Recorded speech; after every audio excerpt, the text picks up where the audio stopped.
Let's get started. We're 2 minutes after the hour. Thank you all for logging in on time. My name is Ryan. I lead the commercial team within Esgian Offshore Wind. I do see many clients' names that I recognize. I see new names. So first and foremost, thank you all for attending today. For those of you that don't know, Esgian, we're headquartered in Oslo, Norway. We are a market intelligence and data analysis firm for the ocean industries. We operate in 3 main verticals as a company, that is offshore rigs, shipping, and offshore wind. Our focus being 100% offshore wind, and today we obviously speak on offshore wind. As some of you know, each month we host a short webinar that covers a current and relevant offshore wind topic. We do our best or we typically keep these to the 3rd Thursday of each month. We do, it's 19 minutes, and we keep it to 19 minutes on purpose. We understand time is precious, and we want to provide you with the highest quality information in a short period of time. So you'll notice a lot of data, a lot of information throughout this webinar. If you haven't already, I do encourage you to follow Esgian Offshore Wind on LinkedIn and sign up for our newsletter to be kept up to date on all future events, news, and our quarterly reports. And we actually recently released a free interactive offshore wind map on our website, and I encourage all to check out the free map on the website. Within Esgian Offshore Wind, we offer an award-winning subscription-based digital platform that provides transparency and clarity into the global offshore wind market. Our clients are developers, companies within the supply chain, vessel operators, consultancies, government organizations, and more. We're primarily assisting our clients with business development, competitive and strategic analysis, and general overview of the overall offshore wind market in near real time. We're updating our database on average over 50 times per day. But for today's discussion, we'll explore the evolving landscape of offshore wind lease rounds. That is, whether the attractiveness of new lease rounds is diminishing as volumes and interests wane, how established offshore wind markets are adapting to these changes, and understanding if new emerging countries are moving forward with definite plans. We'll focus on parts of Europe, a few emerging markets, and the US. And I do want to emphasize that all the information that we cover today is derived from our offshore wind analytics database.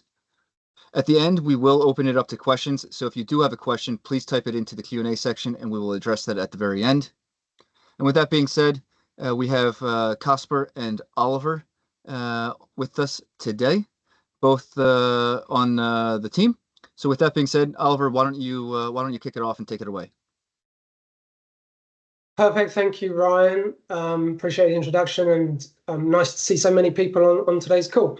As Ryan mentioned, today the intention is to take a look specifically at what's going on in the world of lease rounds. So we're going to look at what's happening in this particular area, which we feel is absolutely fundamental in terms of ensuring that that huge pipeline of projects that we always talk about will actually get built.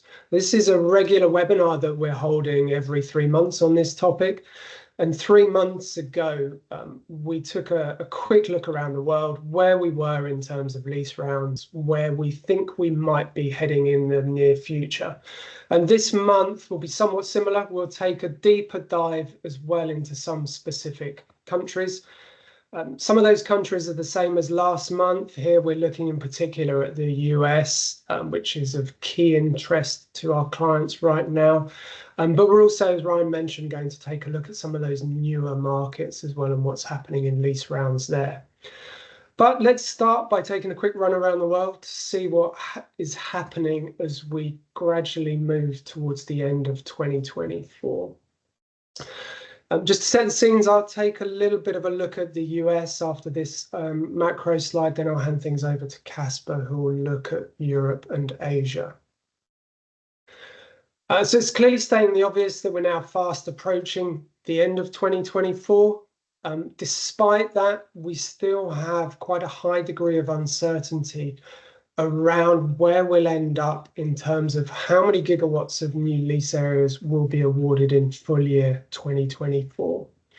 What is certain, though, is that a lot of volumes in gigawatt terms have now already been awarded this year. So according to the data that we're tracking, we've seen some 63 gigawatts of capacity awarded so far in 2024. The vast majority of that 63 gigawatts was in Australia and then followed by the US and Germany. But we've also interestingly seen a number of new countries getting involved for the first time, such as Estonia, Lithuania.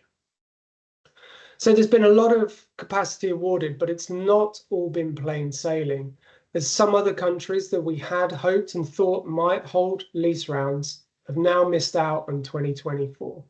And even 2025 might be a struggle for some new market entrants. If we go back to 3 months ago, then we were openly wondering if we might yet hit 82 gigawatts for full year 2024. And that number was based on the announced dates from countries and some jurisdictions. Now, that 82 gigawatt number will definitely not happen now. And that's largely the result of some lease rounds being pulled in the US. And we'll discuss that more in a couple of minutes. The number we're now looking for is a lower figure of just under 72 gigawatts. But even that 72 gigawatts needs to come with a few caveats. With just 6 or 7 weeks left in the year, it's largely dependent on us seeing results being announced in places like India and Finland. But leaving that uncertainty aside for the next few weeks, the full year numbers for 2024 will undoubtedly be pretty strong. Where does that leave us in terms of conclusions that we'll think about through the course of today? The questions that we're asking ourselves are, firstly, how long it might take for these lease awards to be developed and these volumes to actually translate into electrons being generated. And secondly, and this is quite important for us, is even though volumes have continued to be awarded, what do the levels of interest look like from developers? In 2024, we've definitely seen a slowdown in interest as developers have more and more been digesting their previous wins and focusing increasingly on project development, all of which we will touch on in the next few minutes. So having provided that high-level perspective, I'll drop down now and take a look at what's going on in the US. And the big focus in the last few weeks, and no surprises here, has evidently been on the post-election picture in the USA, particularly attempting to understand the potential impact of a Republican presidency on offshore wind. But instead, let's look at the last quarter from a leasing perspective, but we will then turn to our thoughts that we see around the future in the US as well. But let's take a look at the last quarter first. The big lease award volumes that we saw in the last quarter came in the Gulf of Maine process late last month. You can see on the map here and on our platform in the very top right-hand side here. The two winners of the floor blocks that were awarded were Invenergy and Avangrid.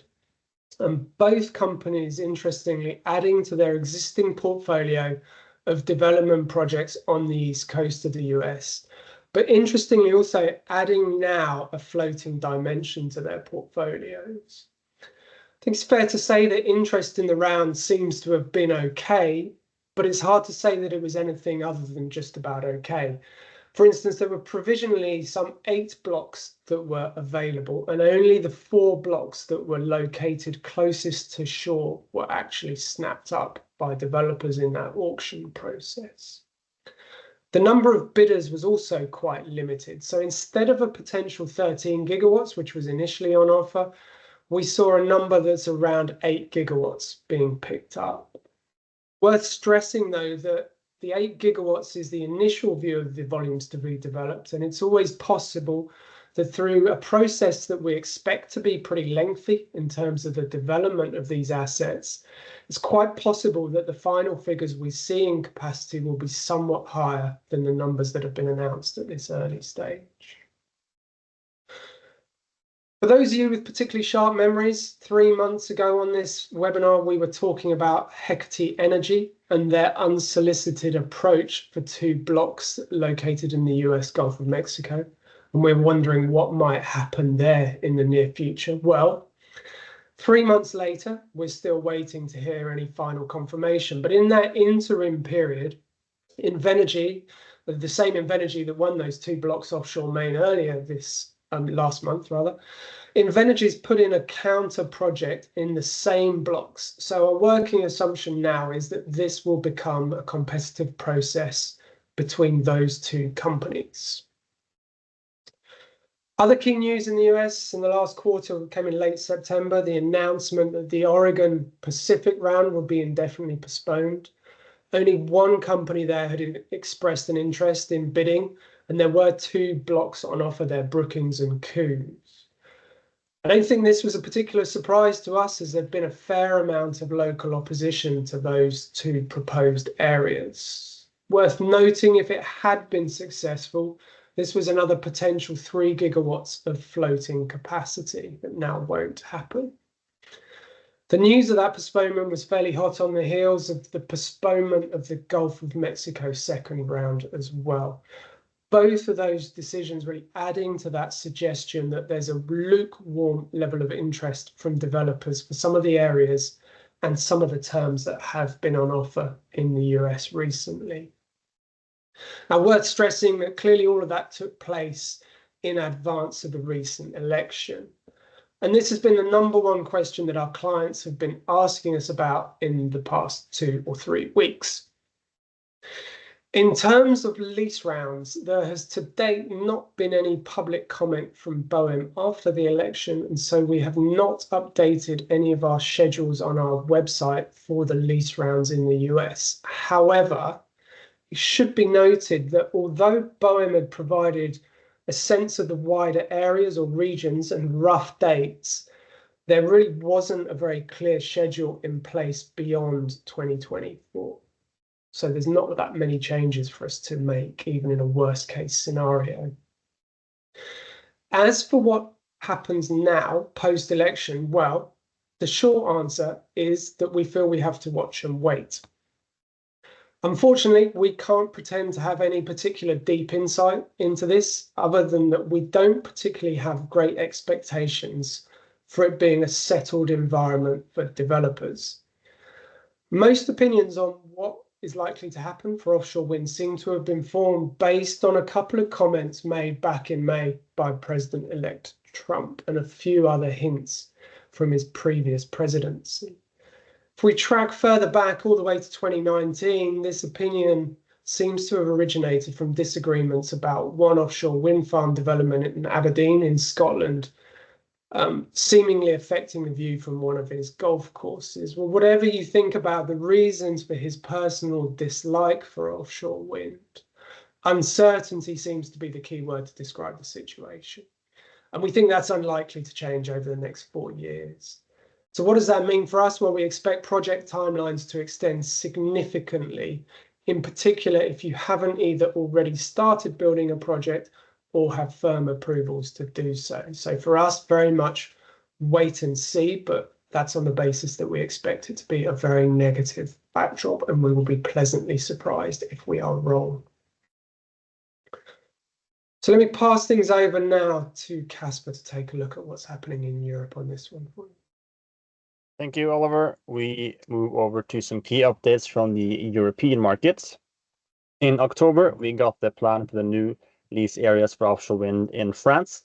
The plan gives details on sites to be awarded in the upcoming AO10 round and sites to contribute towards the French 2035 targets. Also, the plan outlined areas that will be put up for auction at a later date, providing visibility towards 2050. These longer-term plans are expected to be, for the most part, for floating projects. We also have seen a list of qualified bidders for the AO9 round on Monday this week, presenting 12 developers and consortia. This was quite interesting, as we have in the last years seen a clear trend of less competition in lease rounds in general, but we still see quite the interest in the French rounds. There are some familiar names like EDF, Iberdrola, Total, and RWE in the mix, and some new names as well to the French markets like Japanese Kansai and Swedish Inca. France seems therefore to remain as an attractive market for developers, as they, in contrast to other more mature markets on the continent, still award CFD subsidy contracts through their bidding rounds. France looks to be sailing up as a leader on floating offshore wind, having already awarded 250 megawatt floating site earlier this year. Several demo projects in the works and aiming to award an additional 500 megawatts of floating wind soon. The focus of these medium-scale floating projects and the use of the CFD subsidy scheme as a part of the rounds might be a good solution to help start floating build-outs. And over to somewhat smaller markets, Malta. We have over the last years seen Malta looking at the possibility of offshore wind, first presenting 6 possible sites, which has now been narrowed down to 2. These 2 locations can be seen on the bottom map to the right as the 2 black shapes east of Malta. As they have yet to put the policy framework in place, the timeline and size of the projects is yet uncertain, but the size of the areas indicate the potential for 2 floating projects in the 500 to 1,000 megawatt range. If we look at the map, we can also see close to Italy a number of projects proposed, so there is some interest from developers in the area. As the permitting process in Italy can be quite slow, and there can be quite a lot of pushback from locals, the Malta sites could be a quicker route to market for projects in the area, and serious developers could shift their attention to these sites instead. Moving over to the APAC region with some updates on some emerging and some more established markets. In New Zealand, the authorities are aiming to introduce offshore winds, and a number of developers are already present, like CIP. The authorities are aiming to establish a framework to award sites, which currently look to be based on a competitive open door process, where developers select and propose project areas. This might have some pitfalls, though, and could make the route to market difficult, as state pre-selected sites can avoid a lengthy permitting process. But although some policy framework for offshore wind seems to be in the works, there has been some setbacks in the market lately. In October, developer Bluefloat withdrew from the market, citing uncertainties linked to the outlined award method for seabed rights. This was also after the authorities decided to fast-track the permit for deep-sea mining in the area best suited for offshore wind. And lastly, over to Japan. A lot of smaller updates from this market in the last months. The results of award round 3 is expected before the end of the year, awarding 2 sites with a combined capacity of 1,000 megawatts. In addition, a new round 4 is also expected to be launched before the end of the year. So we're seeing a clear trend of steady awards in Japan now, taking place each year. There's also a larger number of future lease areas identified as well there. Japanese authorities are also looking to adjust the awarded offtake price in rounds to reflect increases in cost and capex. The move is due to the trend of developers withdrawing from awarded projects due to increased costs. So this shows that the market is adapting to remain attractive to developers. And lastly, local authorities in Japan has announced the ambitions for 1,000 megawatts of floating projects linked to island communities. Floating has a big potential in Japan, and we do expect more of these smaller floating projects in Japan going forward. With that, I give the word back to Oliver. Okay, thanks, Casper. As usual on this particular webinar on this subject, we run through a huge amount of information. We've only covered a couple of the countries that we're looking at that, but let's try and draw some conclusions on this last slide for today, focusing on the pipeline of capacity that is linked to lease rounds. Now, this is not the full amount of lease area capacity that we're aware of. Instead, these are some lease areas that do have a fixed date or a timeline. So it's not necessarily a view of what we expect to happen. It's what's currently visible to either us, to developers, to the supply chain. And this is the most recent view that has a defined timeline and defined volumes associated with it. A couple of things to consider here. And we do expect there to be some slippage from processes that are currently scheduled to finish in 2024, but are now very likely to miss that deadline and so push over into the 2025 figures, so bolstering that number. If we refer back to the US, we don't expect to see much impact, if any, from the election there. BOEM had not really provided any final date, so don't expect any big shifts based on that potential outcome. The big change that we see from previous versions of this chart is that shorter term bump that we've had from the French additions that Casper described earlier. And that's really propped up that 2025 number. It's worth noting that partly as a result of that, but also large processes that are underway in Denmark, the UK, and possible lease round processes in Spain and Portugal, that next year Europe will take a much, much larger percentage chunk of lease rounds. So the relative importance of Europe next year increasing. But having said all that, it's important to remember that volumes are only part of the story. One of the key trends that we started with and we've been repeating throughout 2024 has been the relative decrease in competitiveness in these lease round processes. Some opportunities that are out there do clearly still look very attractive for developers. In particular, we highlight those countries that are able to offer a combined single leasing and CFD process, as Casper mentioned in France there. And these do seem to appear to be more attractive, generating more interest. In addition, the volumes that are on offer for those particular projects in France, here we're looking at a give or take 500 megawatts plus, seem to be hitting the current sweet spot for floating projects and the risk appetite within the developer community. So for those of you looking for new opportunities, we feel it's absolutely necessary to do a deeper dive into those individual rounds or processes, to examine the details around them carefully, not just the subsidy levels, but also understanding the wider subsidy mechanisms that are on offer. Small changes and tweaks to those systems, as Casper highlighted for Japan, can and will continue to have a substantial impact on the interest levels from developers in what is a very competitive marketplace. So let's bring it to a close there for the presentation. Ryan, I don't know if there are any questions coming through. Yep. If you do have questions, please type them into the Q&A section. But before we get that, first and foremost, thank you, Casper. Thank you, Oliver. We are slightly over our allotted 19 minutes, but I think that is just fine. We did cover a ton of information in a short period of time. But yeah, do please type in questions. While we're waiting on questions, I do have a few things that I would like to touch on.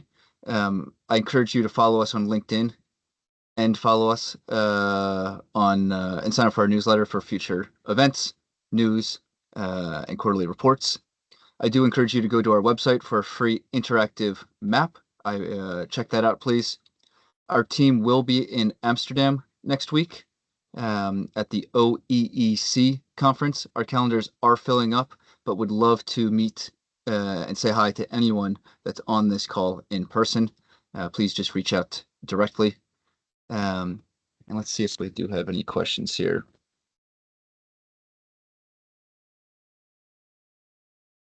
Don't see any questions. Next month, we will host a webinar.